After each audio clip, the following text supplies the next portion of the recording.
Alors donc, en gardant suffisamment de distance, je me permettrai d'enlever provisoirement le masque.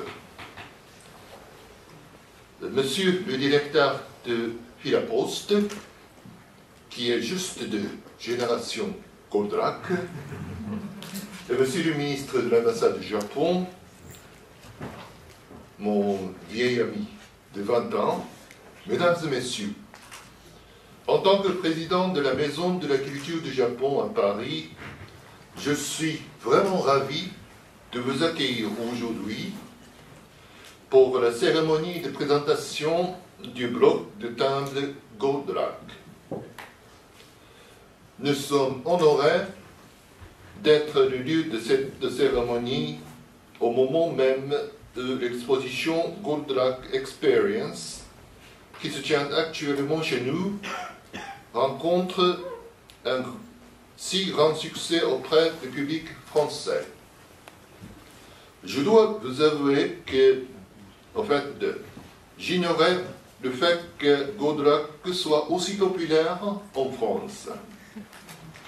Ce n'est que tout récemment, après mon affectation à Paris, que j'ai appris que la diffusion de ce dessin animé en 1978 avait bouleversé les programmes jeunesse de télévision en France. Goldrack est dès lors, comme vous le savez très bien, devenu le précurseur de l'essor fantastique du manga et de l'anime japonais en France dans le milieu des années 90. Depuis son inauguration, je visite presque tous les jours la salle d'exposition et je suis vraiment impressionné par le nombre de visiteurs de toutes générations qui découvrent avec tant d'enthousiasme les objets et les œuvres présentes. La création du bloc de timbre Goldrack est un beau symbole des échanges entre nos pays. Cet iconique robot participe activement à l'amitié de nos deux peuples. Je voudrais terminer mon allocution en vous invitant à visiter l'exposition Goldrack Experience au 12e étage de notre maison et de vous plonger ainsi dans les arcanes de cette légende vivante de la pop culture japonaise. Comme on dit souvent, voir, c'est croire. Je vous remercie pour votre attention.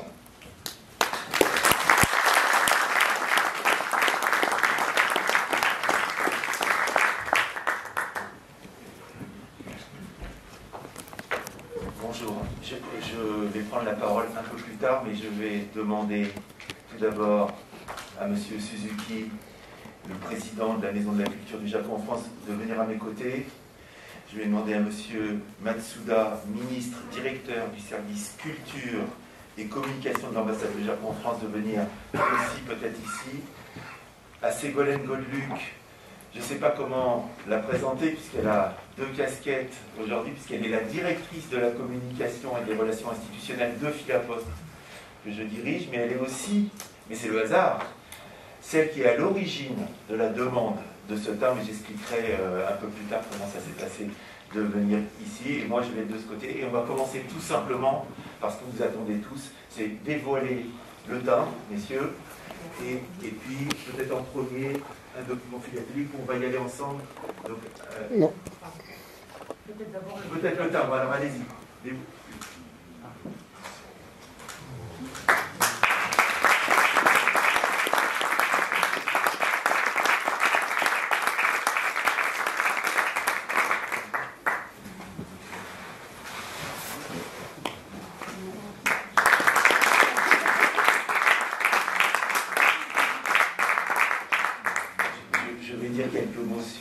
Sur ces productions, très belles productions, mais avant, peut-être on lance une petite vidéo, on va s'écarter pour que vous puissiez la visionner.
Mesdames et messieurs, bonsoir. C'est un grand plaisir d'être parmi vous aujourd'hui pour la cérémonie de présentation de l'émission philatélique GoldTrack. Cela est d'autant plus réjouissant que cet événement a pu avoir lieu grâce aux efforts des organisateurs et ce malgré la crise sanitaire. Tout d'abord, je tiens à saluer le travail de M. Lipschitz et de M. Suzuki pour l'émission de septembre et pour l'organisation de cette cérémonie. En tant que Japonais, je suis fier qu'un personnage d'anime japonais soit présenté sur un timbre et je vous suis également très reconnaissant de votre entrée pour GoldTrack. Comme vous le savez peut-être, la série animée GoldTrack a commencé à être diffusée en 1975 au Japon. Quand j'étais petit, j'attendais avec impatience le dimanche, tout d'abord parce que l'école était fermée le dimanche, mais également parce que à l'époque, la série GoldTrack était diffusée tous les dimanches. En France, la diffusion de GoldTrack a débuté en 1978, 3 ans après le Japon, et je suis très heureux de constater que cet animé est toujours très apprécié aujourd'hui. Mais non seulement GoldTrack, mais aussi beaucoup d'autres animés japonais sont appréciés en France. D'ailleurs, savez-vous que certains animés japonais sont basés sur la littérature et l'histoire française? Par exemple, il y a un animé qui reprend les 3 mousquetaires d'Alexandre Dumas en remplaçant tous les personnages par des animaux. Et il y a d'autres exemples. Il y a un animé qui s'appelle La Rose de Versailles, qui est basé sur la Révolution française. Et cet animé, La Rose de Versailles, a eu un très grand succès et a particulièrement beaucoup de fans. Donc de nombreux Japonais se mettent à admirer la France après l'avoir vue. La culture et l'histoire de France ont eu une grande influence sur les réalisateurs d'animés japonais et je suis convaincu que cette tendance se poursuivra. Enfin, j'espère sincèrement que ces timbres arriveront dans de nombreuses boîtes aux lettres et la relation entre la France et le Japon s'approfondira encore davantage. Également, je souhaite un très grand succès à l'exposition GoldTrack Experience qui se tient actuellement ici à la Maison de la Culture du Japon. Je vous remercie de votre attention.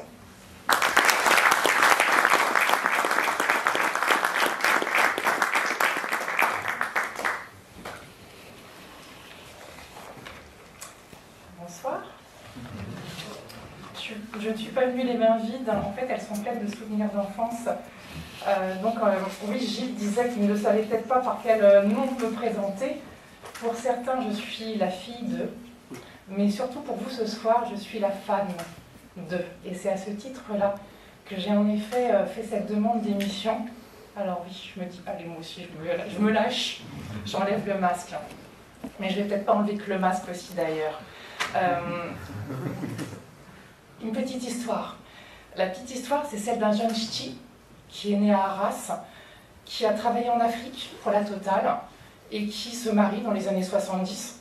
Il a son premier enfant, il quitte la Total et il est embauché par une grande entreprise d'import-export japonaise, Marubeni, qui l'envoie au Japon. Il tombe amoureux de ce pays, de sa culture, de la cérémonie du thé, l'art floral. Il devient fou d'ikebana, il en parle à sa femme tout le temps. Et à la fin de sa vie, il veut même écrire un livre de recettes japonaises. Un soir, plutôt en après-midi, il est dans sa chambre d'hôtel, le Niotani, à Tokyo. Il attend un rendez-vous. Il allume la télé et il tombe sur un programme jeunesse. Il est subjugué, il est en arrêt, il se dit mince, il se passe quelque chose. Il voit des robots, il voit des gentils qui ont une bonne tête, des méchants pas très sympas qui ont une bonne tête de méchants aussi. Et là, il se dit vite, j'appelle la réception, je demande une traductrice. Alors, il y a un petit quiproquo.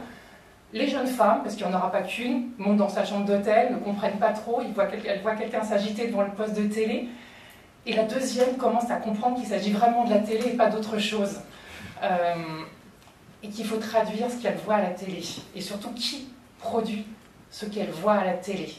Et elle lui donne le mot magique à l'époque, s'il y en a deux, en fait, un peu le nom de dessin animé, que certains connaissent par UFO, Robot Grandizer, et surtout Toe Doga.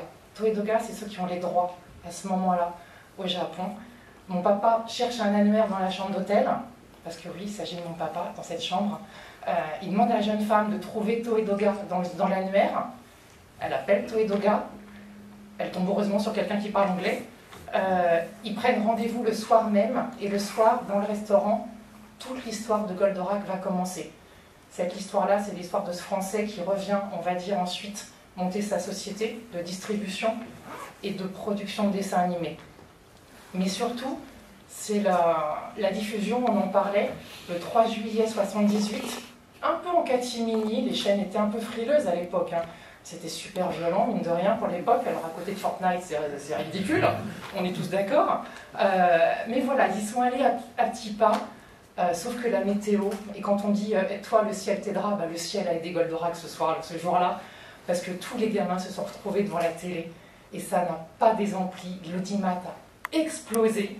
Les 74 épisodes ont été diffusés, si bien que, en janvier 79, qu'est-ce qui se passe ? C'est la folie Goldorak, avec Goldorak qui fait la couve, en effet, de Paris Match. Et ça, c'est juste démentiel. Donc c'est le début de la folie Goldorak. Vous savez que c'est un dessin animé qui a eu énormément de produits dérivés. Alors il y a ceux de l'époque, de nos époques. Alors il ne faut pas que je le perde parce qu'il y a les astéro H qui s'en vont. Sinon je me fais... Ah, j'ai un Figaro Point qui est parti. Attendez, le Figaro Point. Ah non, je me fais tuer, là, c'est moi qui me fais tuer si j'ai pas le Figaro Point, si je le rends pas avec. Voilà. Donc ça fait partie des jouets cultes aujourd'hui. Je suis tellement heureuse d'en avoir un dans la main. Il y a d'autres jouets qui ont terminé, qui sont encore, voilà, il y a ce petit porte-clés qui est plus simple, mais encore aujourd'hui, on produit des jouets. Et puis je vais oser le faire, mais moi j'étais tellement dingue de Goldorak que j'ai rencontré une créatrice. Et je lui ai demandé de me faire ce blouson. Alors le blouson était à moi, je lui ai envoyé mon blouson. Et voilà, je me permets, je m'arrêterai là. Je m'arrêterai là pour Goldo. Ce blouson, voilà, c'est tout ce que j'aime. Actarus, alors vous avez tous rêvé peut-être enfant de courir dans ce couloir, d'arriver dans ce bobsleigh, parce qu'on va dire que c'était un quasi-bobsleigh, et de vous retrouver en sautant et en criant métamorphose. Alors moi, avec ce blouson-là, voilà, je joue ma métamorphose.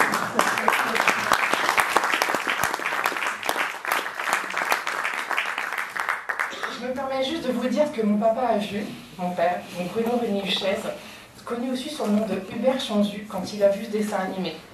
Quand je suis tombée sur le catalogue des différents producteurs japonais, je me suis souvenue de la promesse que je m'étais faite lors de ma longue maladie.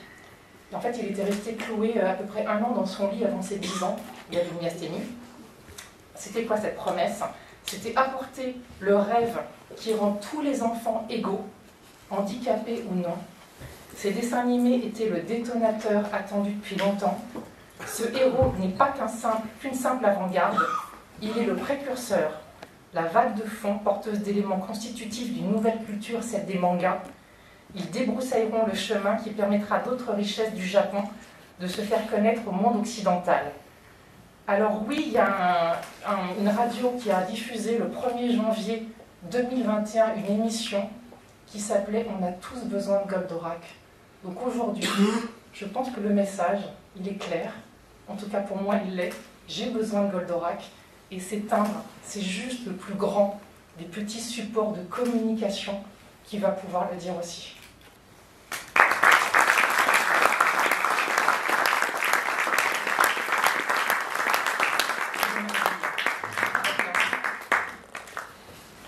Et Gilles, je te laisse la main pour nous parler à ton tour des timbres.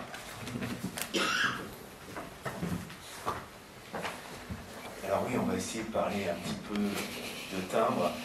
Mais avant tout, je voudrais quand même ne pas oublier de remercier le président de la Maison de la Culture du Japon, M. Suzuki.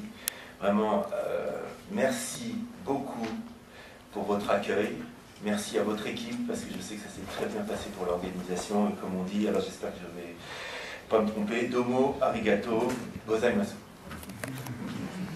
Je voudrais aussi dire que je prends la parole aussi au nom du président directeur général du groupe La Poste, Philippe Val, qui suit de très près la production de timbres et notamment la liste des timbres qui font partie du programme philatélique. J'expliquerai un petit peu plus tard comment ça s'est passé, mais il s'excuse de ne pas avoir pu être là et je le représente un tout petit peu. Alors je suis effectivement Gilles Lifshitz, je dirige Philaposte, qui est un actif unique du groupe La Poste, en charge de concevoir, imprimer tous les timbres français. Voilà, on a le monopole. Et puis dans certains pays, il n'y a pas de Philaposte, où il n'y a pas de monopole de production de timbres dans certains pays, et c'est le cas du Japon, qui lance des appels d'offres, et il y a 5-6 ans, ça fait partie de la stratégie de Philaposte, on a décidé d'essayer d'être référencé. On a réussi, ça a été très dur, parce qu'on connaît l'exigence de nos amis japonais, et depuis donc 5-6 ans, nous produisons à l'imprimerie que vous avez vue lors du film qui a été présenté il y a quelques minutes, qui est à Boulazac, dans la banlieue de Périgueux, dans le sud-ouest de la France. Nous produisons des timbres, pas tous les timbres, des timbres pour le compte de la Poste japonaise. Juste un chiffre, on en a expédié depuis 5 ans plus de 200 millions d'unités. On est évidemment très fiers et très heureux de ce partenariat. J'ai des relations évidemment très étroites avec des dirigeants de Japan Post, avec mon homologue au Japon. Je suis allé au Japon avec mon équipe évidemment déjà 5-6 fois. Et je devais, ça c'est plus pour l'anecdote, mais je devais y aller la semaine prochaine et malheureusement pour des raisons conjoncturelles que vous connaissez toutes et tous, ce voyage a dû être repoussé de quelques semaines, mais je compte bien y aller. Alors pour revenir sur ce bloc de timbres, dire aussi avant que il y a plusieurs familles de timbres. Il y a ce que vous les Français, peut-être on va dire, vous connaissez toutes et tous, c'est la Marianne, le fameux timbre d'usage courant qui est une simple marque d'affranchissement, une taxe d'affranchissement. Il y a aussi les fameux carnets de correspondance. Et puis il y a une troisième famille de timbres qui sont les timbres du programme philatélique français, qu'on peut reconnaître de plusieurs manières, mais ce bloc de timbres Goldorak, c'est pas un gadget, c'est un timbre ou 2 timbres du programme philatélique français. Et pour faire partie du programme philatélique français, il faut évidemment faire une demande, et tout le monde peut faire la demande. Ça peut être un particulier, et ça a été le cas de Ségolène par son histoire. Elle a essayé, et elle a exprimé une demande. Mais ça peut être une association, ça peut être une entreprise, ça peut être un politique, une institution. Tout le monde peut demander au président directeur général du groupe La Poste ou à moi-même un timbre. Et puis après, il y a tout un système de filtrage et de sélection pour arriver au bout de 2 ans, car il faut s'y prendre 2 ans à l'avance, passer à travers une commission pour arriver aux 50 élus d'une année N, en l'occurrence là l'année 2021. Donc tu t'y es pris, Ségolène, il y a 2 ans, et la commission philatélique a arrêté, a fixé le programme philatélique, et d'ailleurs ça fait l'objet d'un arrêté ministériel. C'est-à-dire la Poste est une entreprise publique dont le ministère de tutelle est le ministère de l'économie et des finances. Le ministre est Bruno Le Maire, et c'est Bruno Le Maire, le ministre, qui a signé un arrêté ministériel il y a 2 ans, fixant une liste de 50 timbres, dont celui-ci. Alors comment on reconnaît un timbre du programme philatélique? Ils ont plusieurs attributs. Alors d'abord, ils ont... Il n'apparaît pas là. Il est là. Parce que là, c'est une reproduction. Ils ont un phi. Il est où? Ah oui, il est là, pardon. Ici. Voilà. Ce sigle phi, il apparaît sur tous les timbres du programme philatélique. Et sur tous les autres timbres, sur les autres familles, on ne le voit pas. Donc ça, c'est déjà une marque de fabrique. Ils sont perforés. Donc il y a des petits trous. et ils sont gommés, c'est-à-dire qu'ils ne sont pas autocollants. Donc les timbres du programme philatélique, on les reconnaît ainsi, et il n'y a que 50 émissions par an. Donc là, aujourd'hui, nous dévoilons en avant-première ce visuel, ce timbre Goldorak, et demain, c'est le premier jour, le jour de naissance du timbre. Il sera mis en vente en exclusivité que dans quelques lieux, en l'occurrence le Carré d'Ancre, une des boutiques que j'ai la chance de diriger. Et à partir de lundi, le 11 octobre, il sera en vente partout en France. Il est émis à 350 000 exemplaires, donc ça fait x2, ça fait 700 000 timbres, ce qui est finalement assez peu. Et quand je vois le succès de l'événement de ce soir, je me dis que la production va vite partir. Et il est au tarif de 1,50, c'est le tarif international classique fixé par l'ARCEP. Et donc, on l'a choisi ainsi pour qu'il puisse voyager à l'international et qu'on puisse envoyer des courriers de la France vers tous les autres pays du monde, mais surtout de la France vers le Japon. Alors, juste aussi un petit témoignage, donc il y a 50 émissions, 50-60 émissions au programme philatélique français, ça fait 7 ans que je dirige Philapost, donc 7 x 5, 350, donc on a 350, pardon. Et donc sur ces 350 émissions de timbres, je pense que je n'ai jamais eu autant de signaux forts ou de signaux faibles qui me laissent croire qu'il va y avoir un grand succès. Et quand je vois dans cette salle, un jeudi, en fin d'après-midi, une petite centaine de personnes déjà qui ont réussi à quitter le travail ou à prendre du temps sur leur congé pour venir, je me dis que voilà, il va y avoir un très très beau succès. Et donc, je vais faire un petit jeu de mots, mais à ce titre, puisque c'est un timbre du programme philatélique, que c'est une marque d'affranchissement et qu'il attire aussi les collectionneurs thématiques, c'est-à-dire pas que les philatélistes, je me dis qu'on est clairement sur du fulgure au timbre, et ça va vite partir. Alors ça, c'est les timbres, et tous les timbres du programme philatélique sont accompagnés de ce qu'on appelle un document philatélique. C'est un agrandissement, mais normalement c'est un papier de format A4, un papier velin d'arche, très qualitatif, sur lequel on colle le bloc et qu'on annule par une oblitération premier jour. Donc là, il est allé où?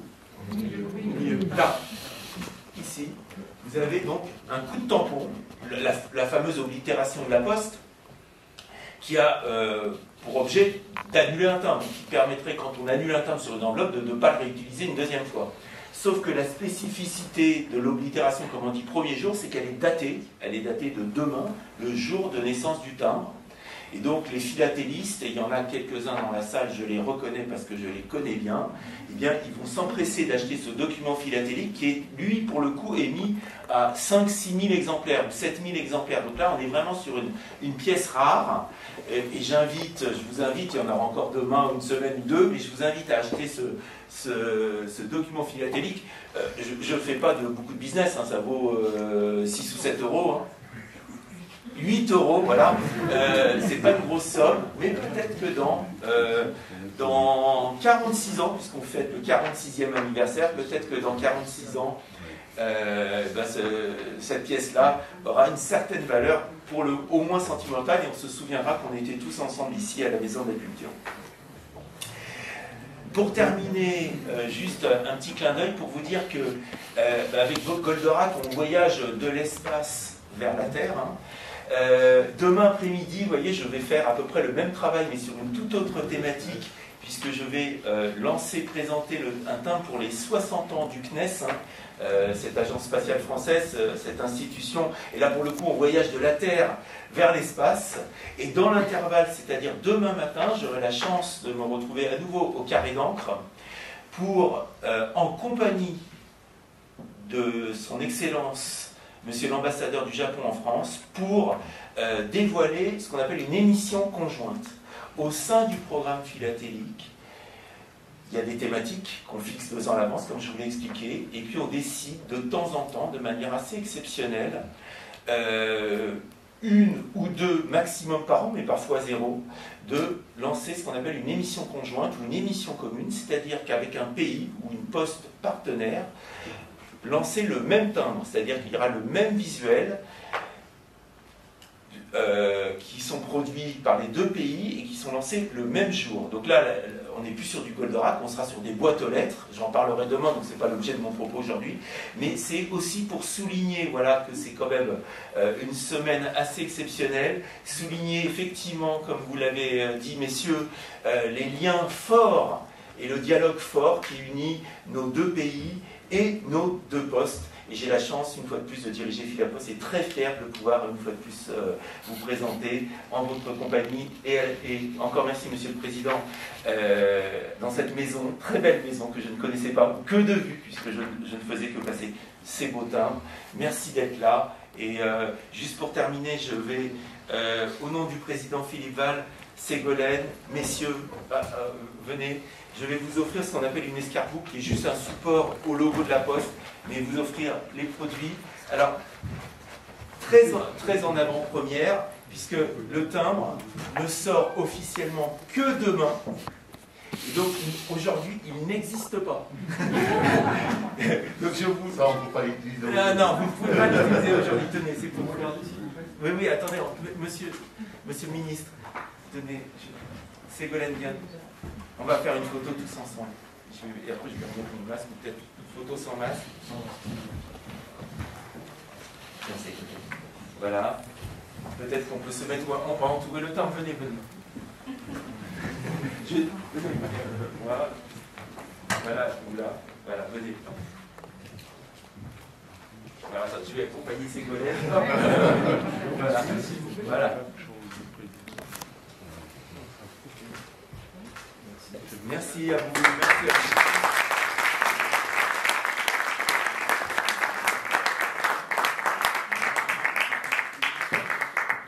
Alors je prends une autre casquette. Côté communication de Philapost, je vous invite tous demain. Alors vous n'êtes pas à Valenciennes, a priori, mais pour certains, pourquoi pas s'ils veulent prendre le train, parce qu'à Valenciennes, il y a un salon, un championnat de France de philatélie, qui a aussi la chance d'accueillir en premier jour, donc en lancement avant-première, le timbre Goldorak, mais aussi le CNES et d'autres. Donc si vous n'êtes pas à Valenciennes demain, restez sur Paris, venez au Carré d'Ancre, c'est notre boutique du timbre et de l'écrit, à quelques pas de l'opéra, un petit bijou pour tous ceux qui aiment écrire, qui aiment les carnets et aussi les timbres. Et on y accueille donc le premier jour de ce bloc. Seront présents Mathilde Laurent. Mathilde Laurent, c'est elle qui a réalisé toute la mise en page du bloc et du document philatélique et le fameux cachet d'oblitération avec notre super Goldorak qu'on ne voit pas à fond là-dessus. C'est pour ça qu'il faut mieux venir le voir demain. Donc demain, au Carré d'Ancre, à partir de 10 h, vous pouvez acheter le bloc Goldorak, le document philatélique.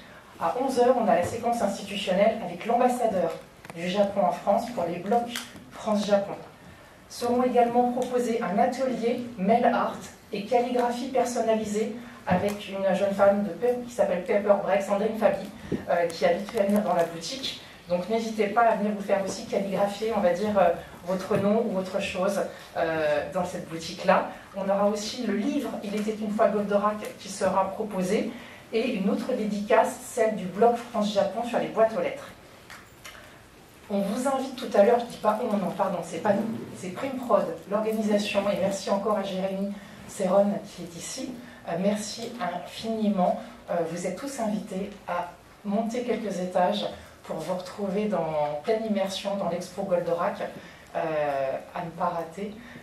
Et cette expo, vous verrez, elle a les spécimens, donc ce ne sont pas les vrais, le bloc et le timbre Goldorak, et c'est la semaine prochaine que l'expo accueillera les vrais produits pour les présenter au public. Donc il y a l'expo avec les timbres, et donc jusqu'au 30 octobre. Il y a la BD. Ah, peut-être que Stéphanie est dans la salle des émissions Cana. Merci Stéphanie. Un plaisir de te rencontrer et de nouer ce beau partenariat autour de notre super héros robot. La BD sera juste lancée au Carré d'Ancre. C'est juste ça. Lancement France, bon, où ça aussi. Venez de 10h30 à 12h30. Qu'est-ce que je peux vous dire d'autre?